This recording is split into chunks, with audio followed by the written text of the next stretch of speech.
Itim, kapartner ang Sunsilk with Nano Complex, Thai Doble, Nido Fortified, Juicy Cologne, at new Knorr Complete Recipe Mix.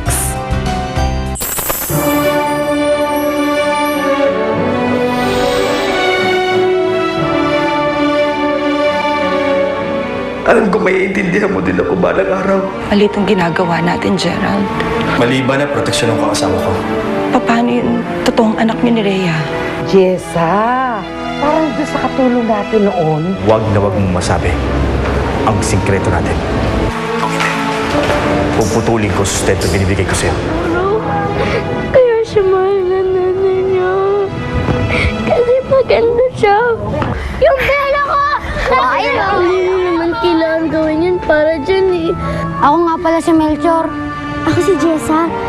Wala ka talagang pakinabang sa akin. Nanay, ang sakit! Anong nanay nung ang sakit-sakit? Kanina pa kita hinahanap, ha? Bakit? Anong ginagawa mo sa labas, ha? Aray ko po! Sakit na po natin. Ay, nako, wala yan sa sakit ng ulo na binibigay mo sa akin. Kontakin mo. Naglalakwatsa ka doon tapos tabak yung labahin mo. Eh, sino ba gusto mo maglaban yan? Ako? Gusto mo bang mapagod o masira ang mga kamay ko tsaka yung nails? Gusto mo ba? Ayoko po. Ay, ayaw mo naman pala eh. O sige, maglaba ka na tapos mamlansya ka, ha? Sige po, Nay. Talaga?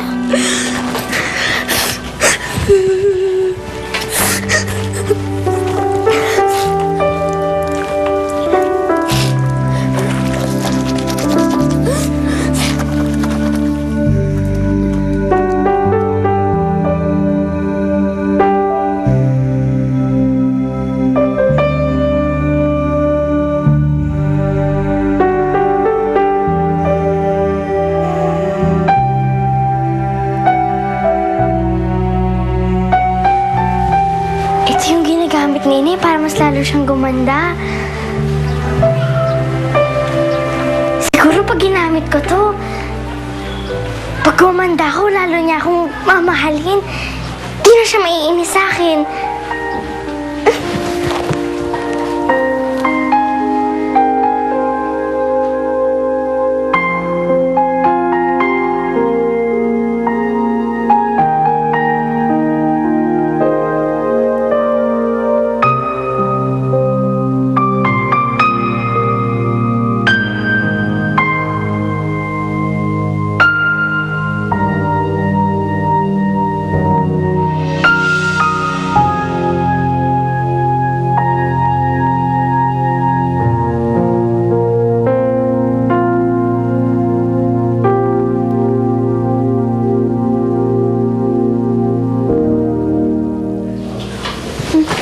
Nay! Nay, maganda na po ba ako?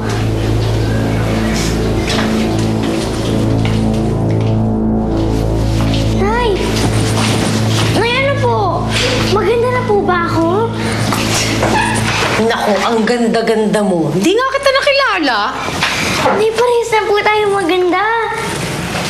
Gaga, sarcastic. Naniwala ka naman sa akin. Alam mo, kung ako sa'yo, tumingin ka naman ng mabuti sa salamin. At tignan mo yung katotohanan na mukha kang halimaw kasi kahit anong ilagay mo sa buhok mo o sa mukha mo, eh mukha ka pa ring halimaw. Bakit nga ba kasi pinakialam mo naman yung mga gamit ko, ha? Nay, gusto ko lang naman po maging maganda eh. Para pong ikaw. Naku, kahit anong gawin mo, hindi ka magiging kasing ganda ko. Alam mo ba, meron akong alam na lihim, Jessa. Lihim tungkol sa pagkatao mo. Tungkol sa tunay mong pinagmulan. Nay, ano pong lihim yun? Gusto mo ba talagang malaman? Sigurado ka ba? Opo, Nay, gusto ko po. O sige, dahil mabait ako, sasabihin ko sa'yo kung ano yung lihim na yon. Esmeralda! Ano? Ang lihim yung sasabihin mo. Para tumigil na to, para malaman na niya kung bakit ganun siya kapangit, kung bakit ganyan ang itsura niya. Alam mo ba, nung pinagbubuntis kita, alam mo kung saan kita pinaglihi? Ayan sa aswang. Kaya ang ganda-ganda ko at ang pangit-pangit mo. Sige na, sige na.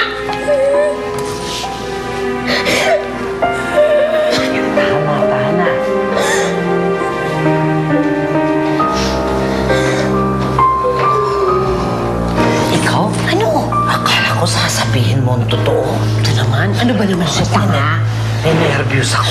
Eh di pag malaman ng tatay niya na sinabi ko yung lihim namin, eh di titigil ang sustento natin. Ito naman, papayag ba naman ako? Eh, wait, speaking of sustento. Oh. Ha? Nasaan na? Aba, eto na. Aba, siyempre. Okay. Ako, may pamparol ka na naman, ha? Yes. Oh, talaga? Ay, ang sarap ipay-pay. Lumalabit. Masaya ka na naman. Pinagliya ako sa aswang. Kaya pala ganito yung itsura ko eh.